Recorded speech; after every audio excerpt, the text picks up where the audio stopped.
आज बात उस मुद्दे की जिसकी वजह से छत्तीसगढ़ कांग्रेस में सियासी भूचाल आया हुआ है। कल तक छत्तीसगढ़ कांग्रेस जिस मुद्दे को खत्म हुआ बता रही थी, आज उसी मुद्दे ने नया सियासी मोड़ ले लिया। विधायक बृहस्पति सिंह के संगीन आरोपों के बाद स्वास्थ्य मंत्री टीएस सिंहदेव ने हुंकार भरते हुए विधानसभा से वॉकआउट कर दिया।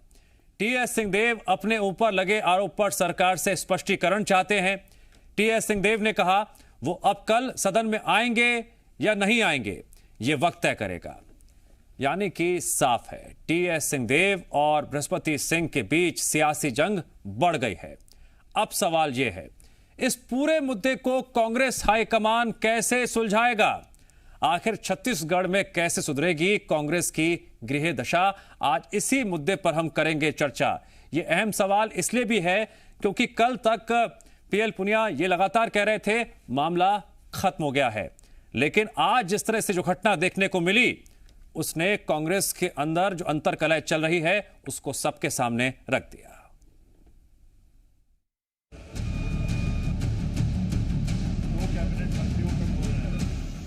छत्तीसगढ़ कांग्रेस में आए भूचाल ने प्रदेश की सियासत की चाल बदल दी है। स्वास्थ्य मंत्री टीएस सिंहदेव पर कांग्रेस विधायक बृहस्पति सिंह के आरोपों से कांग्रेस में विवाद बढ़ता ही जा रहा है। सोमवार को छत्तीसगढ़ प्रभारी पीएल पुनिया ने दावा किया था मामला खत्म हो गया है, लेकिन मंगलवार को विधानसभा के मानसून सत्र के दौरान ऐसी घटना घटी कि खुद कांग्रेस असमंजस में है, क्या बोले और कैसे पार्टी में आए भूचाल को शांत करे। दरअसल खुद पर लगे आरोपों के बाद सिंहदेव ने सदन से वॉकआउट कर दिया और यहां तक उन्होंने कह दिया अब वो सदन आएंगे या नहीं, ये वक्त तय करेगा। स्वास्थ्य मंत्री टीएस सिंहदेव अपनी ही सरकार से नाराज हैं। मंत्री सिंहदेव ने जांच के आदेश नहीं देने तक सदन आने से इनकार भी कर दिया है। सदन की कार्रवाई शुरू होती है तो आप आएंगे? सर मैं तो उसी पे कायम हूँ, जैसी परिस्थिति रहेगी उस हिसाब। आला कमान से भी बात हुई होगी सर? नहीं, मेरी बात बैक पे अभी जो बात भूपेश भाई की भी बात हुई, पुनिया जी से भी साथ में हम लोग थे तो उनसे भी बात।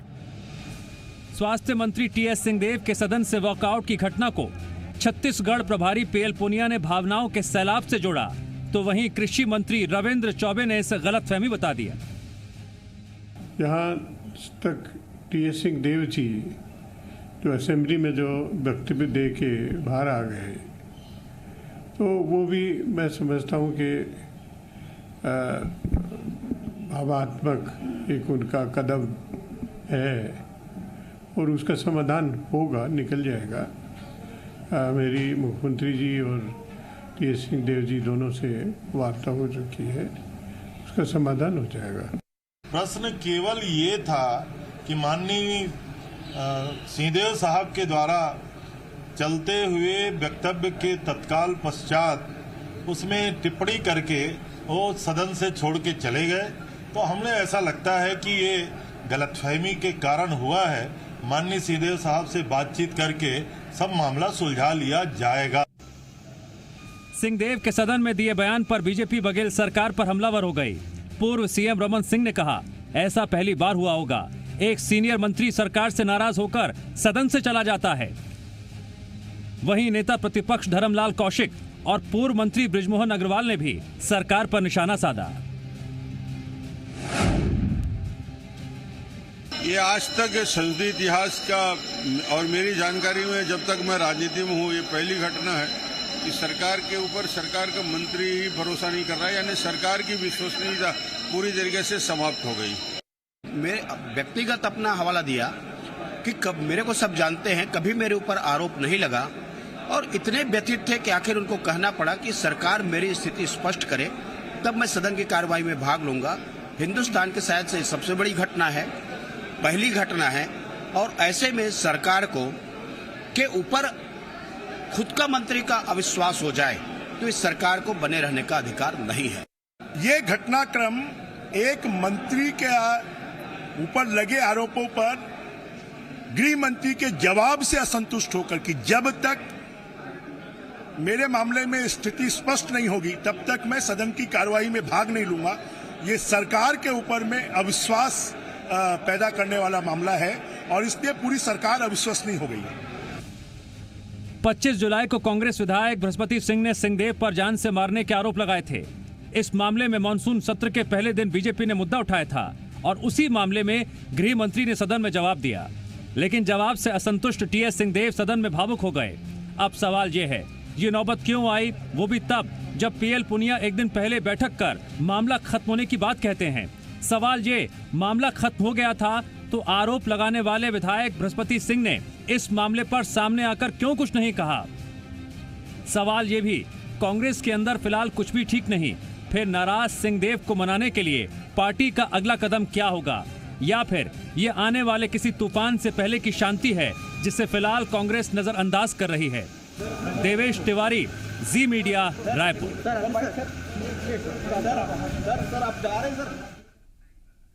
जी हाँ, कैसे सुधरेगी कांग्रेस की ग्रह दशा, जिस तरह से ये पूरा विवाद अब लगातार बढ़ता जा रहा है और जिस दिशा में आगे जा रहा है, नतीजा क्या होगा अभी कुछ भी नहीं कहा जा सकता। लेकिन आज इस मुद्दे पर हम चर्चा करने जा रहे हैं।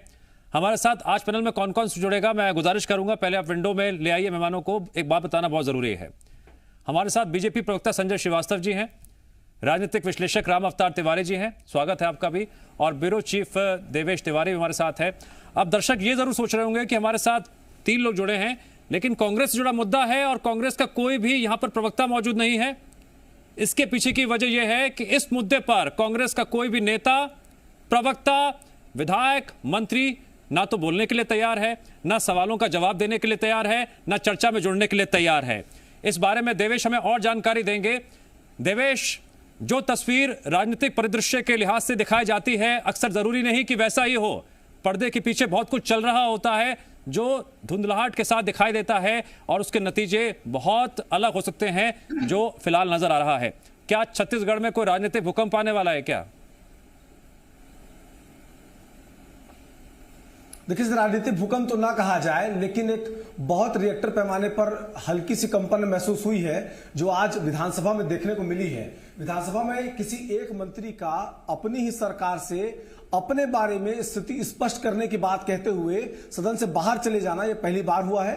और आज जिस तरह से टीएस सिंहदेव बाहर निकले हैं, उसके बाद कांग्रेस पार्टी के सामने स्थिति यह हो गई है कि इस पूरे मसले को न तो पचाते बन रहा है, न ही निकालते बन रहा है। और यही वजह है कि आज पार्टी लाइन तय नहीं हो पाई और इतने तमाम प्रवक्ताओं को लगातार फोन कॉल्स करने के बाद भी कोई आने को तैयार नहीं हुआ है डिबेट में।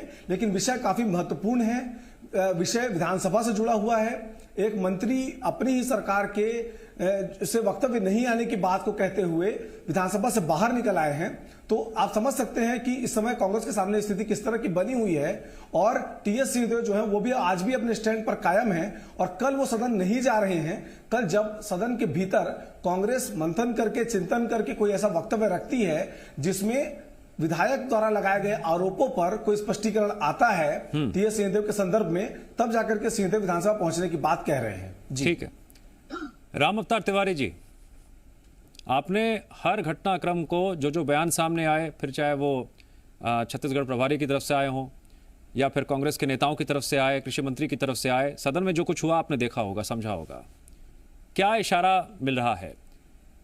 स्वास्थ्य मंत्री टीएस सिंहदेव की नाराजगी क्या सिर्फ और सिर्फ बृहस्पति सिंह के द्वारा लगाए गए आरोपों से है या फिर यह नाराजगी कई और लोगों से भी है?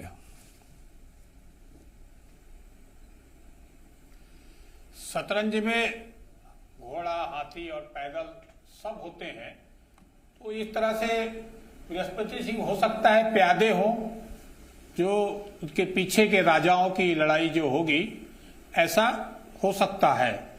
एक आकलन जो राजनीति में होता है वो दिख रहा है।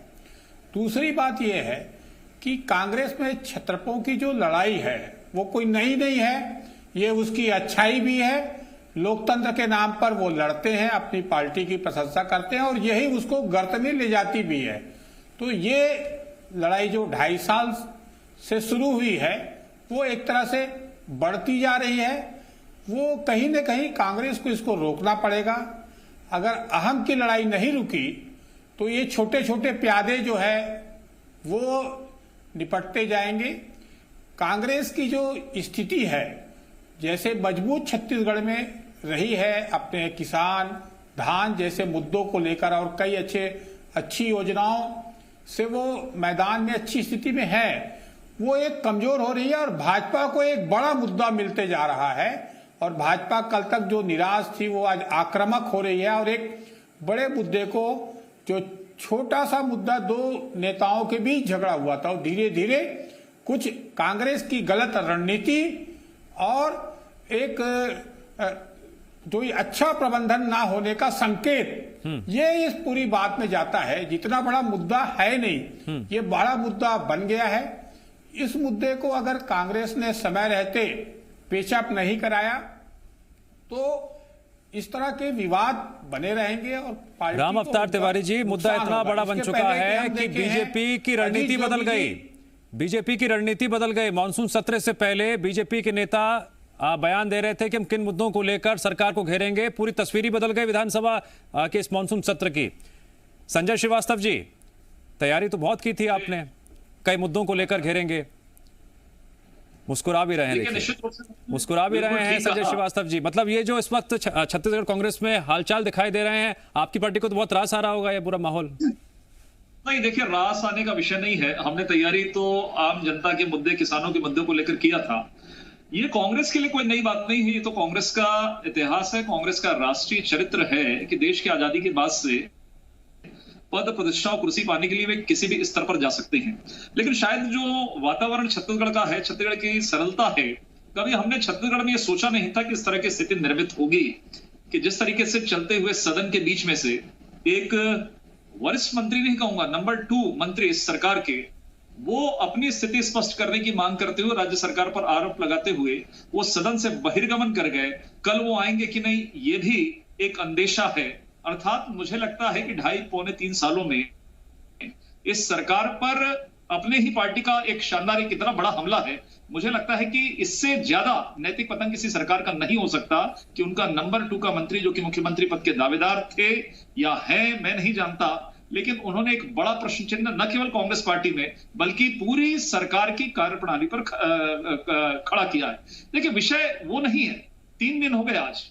यदि जिस तरीके से बृहस्पति सिंह जी ने, जो आक्रमण हुआ नहीं हुआ मैं नहीं जानता, लेकिन जिस तरीके से आनंद फानंद में प्रेस कॉन्फ्रेंस 20 विधायकों, आदिवासियों के साथ में खड़े होकर आरोप लगाना, हत्या का आरोप लगाना, FIR हो जाना, राहुल गांधी से मिलूंगा, सोनिया गांधी से मिलूंगा, लेकिन इन 3 दिनों के बीच में माननीय मुख्यमंत्री जी का एक भी बयान नहीं आना, गृह मंत्री जी का एक भी बयान नहीं आना, अंततः मजबूर होकर TS सिंहदेव जी को सदन के अंदर में अपनी स्थिति स्पष्ट करने की मांग करनी पड़ी। मुझे लगता है कि ये सत्यता क्या है? ये तो नैतिक दायित्व बनता मुख्यमंत्री जी का कि प्रदेश की जनता के बीच में, प्रदेश के जनप्रतिनिधियों के बीच में ये स्थिति लाए कि वास्तविकता इसकी क्या है और जो इसमें दोषी है उसके खिलाफ में कार्रवाई होनी चाहिए। ठीक है, अब जो अगले सेगमेंट में सवाल पूछेंगे, मैं उम्मीद करता हूं कि सभी हम छोटा छोटा जवाब रखें, वक्त कम है, ताकि सब बोल सकें। देवेश जी, देवेश, अटकलें कई तरह की लग रही हैं। क्या TS सिंहदेव दिल्ली जा सकते हैं? अटकलें कई तरह की लग रही हैं और सवाल भी कई तरह के खड़े हो रहे हैं, क्योंकि आज कांग्रेस ने बड़ी बैठक भी बुलाई, उस बैठक में शो कॉज नोटिस भी दिया। क्या कल PL पुनिया साहब तो लगातार ये कह रहे थे मामला खत्म हो गया है, रातों रात क्या हुआ फिर? देखिए, मामला खत्म होने की बात कहते हुए PL पुनिया कल यहां से रवाना हो गए, लेकिन मामला खत्म नहीं हुआ था। जो कमिटमेंट किया गया था इस चीजों को स्पष्ट करने का, जो बात निकलकर बाहर आ रही है, वो चीजें स्पष्ट नहीं हो पाई। आज जब विधानसभा में गृहमंत्री के बोलने का अवसर आया इस पूरे प्रकरण पर, तब गृहमंत्री ने यह बताया कि अंबिकापुर के बंगाली चौक में कैसे एक बृहस्पति सिंह के काफिले की एक गाड़ी, जिसमें बृहस्पति सिंह मौजूद नहीं थे, उसको ओवरटेक करने के चक्कर में 3 युवकों के साथ विवाद हुआ और उस विवाद में 3 लोगों की गिरफ्तारी हो गई। उस समय बृहस्पति सिंह रेस्ट हाउस में थे। रेस्ट हाउस में बैठे बृहस्पति सिंह के काफिले यही देवेश मेरा ये सवाल था, क्या अब लड़ाई, क्या जो आर पार की लड़ाई है वो इसी बात से जुड़ी हुई है या बात बहुत आगे बढ़ गई है?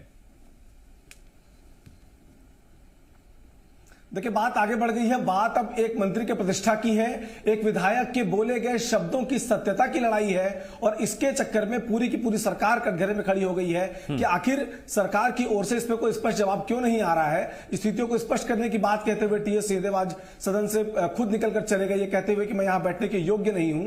लेकिन इस समय कोई दिल्ली जाएगा या नहीं जाएगा, ये भविष्य के गर्भ में है, जो TS सिंहदेव भी कह रहे हैं। TS सिंहदेव जब CM हाउस में आज मंत्रिमंडल के साथ बैठक चल रही थी और बृहस्पति सिंह को उस बैठक में बुलाया गया था, उस समय टीएस सिंहदेव बड़े कूल अंदाज में अपने निवास स्थान से लोअर टी शर्ट पहन करके बैडमिंटन खेलने के लिए रवाना हो गए। तो आप समझ सकते हैं कि उनकी स्थिति इस समय कैसी है, और इस समय सरकार जो है गेंद उनके पाले में है।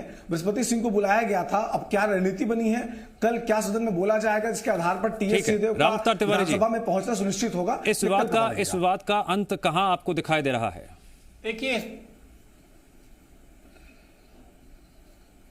देखिए ये अंत जो है बहुत जल्दी नहीं होगा।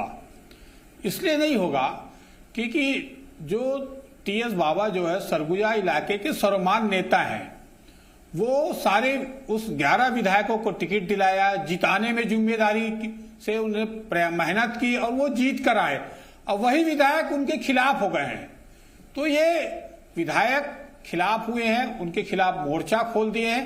तो एक टीएस बाबा ने इसको अपने आत्मसम्मान से जोड़ लिया है कि मेरी लगातार उपेक्षा हो रही है, मेरे से लोग किनारे हो रहे हैं। उनके क्षेत्र के लोग जो कार्यकर्ता हैं वो एक तरह से वो भी नाराज है कहीं न कहीं कि हमारी मान सम्मान नहीं हो रहा है। तो ये लड़ाई जो है अपनी, ठीक है संजय श्रीवास्तव जी, वो संक्षेप में 2 लाइन में जा रहे हैं, 2 लाइन में इसलिए। और ये सत्र के बाकी वक्त में क्या इसी मुद्दे पर आप घेरेंगे सरकार को? देखिए निश्चित रूप से ये बड़ा विषय है और ये सरकार का प्रथम कर्तव्य बनता है कि सरकार को सामने आकर इसका जवाब देना चाहिए, इसका पटाक्षेप करना चाहिए कि आखिर वास्तविकता क्या है। मेरा तो स्पष्ट ये कहना है कि जो सरकार अपने वरिष्ठ मंत्री को विश्वास में नहीं ले सकती, संतुष्ट नहीं कर सकती, वो प्रदेश की 3 करोड़ जनता को क्या विश्वास में लेगी, उनको क्या आश्वस्त करेगी, उनको किस तरीके से विश्वास में लेगी? एक बड़ा प्रश्न चिन्ह सरकार के सामने खड़ा है। इस सरकार की कार्यप्रणाली पर इस विवाद का पटाक्षेप कैसे होगा, किस दिशा में होगा, अभी कुछ नहीं कहा जा सकता। तस्वीर कहीं से भी साफ दिखाई नहीं दे रही है। विधायक को शो कॉज नोटिस दिया गया है। पीएल पुनिया कह रहे हैं कल तक समाधान निकल जाएगा, लेकिन क्या वाकई में समाधान निकल जाएगा? क्या टीएस सिंहदेव विधानसभा जाएंगे या फिर नहीं जाएंगे? आगे क्या कुछ होगा? बेहद ये कई अहम सवाल हैं जिसके जवाब अभी नदारद हैं। कांग्रेस का कोई भी नेता कुछ भी बोलने को तैयार नहीं है। संजय श्रीवास्तव जी शुक्रिया, देवेश आपका भी शुक्रिया, और राम अवतार तिवारी जी आपका भी शुक्रिया इस चर्चा में जुड़ने के लिए।